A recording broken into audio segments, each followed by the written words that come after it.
My family has been part of some of the largest war atrocities to date. As a half Japanese, half Italian with a Jewish father, I have plenty of stories of family members who were discriminated.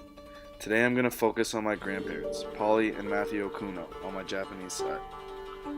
The story begins in a small village in Sapporo, Japan. My great-grandparents, both born in 1882, ran a bamboo farm there. They decided to travel to Vancouver, Canada, in the early 1900s to start a new life, like many other Japanese at the time. They were humble people and fished for a living. They later had 4 sons and 2 daughters, including my grandmother, Polly.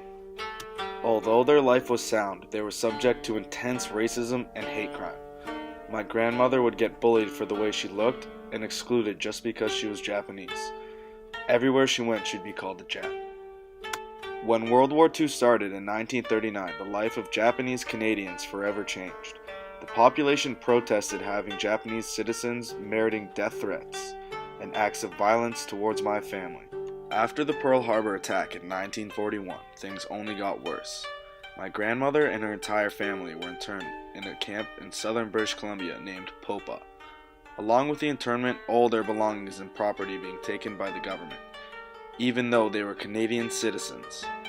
My grandfather, also interned, was pulled out of school in the middle of his degree and forced into a camp he was never able to finish it. As the war subsided, the Japanese were released with nothing. It was an incredible struggle to come back from the internment for my family. My grandmother and father moved to Thornhill, Ontario, hoping to have a fresh start where they both later met. It was incredibly difficult for them to be employed as the racism was still very apparent. My grandmother was forced to start her own hairdressing salon, starting it in her basement, only receiving Japanese citizens. It was a slight niche as other establishments would not accept them. My grandfather started a car brake company named All Metal. It was a new horizon. It took years of dedication and hard work.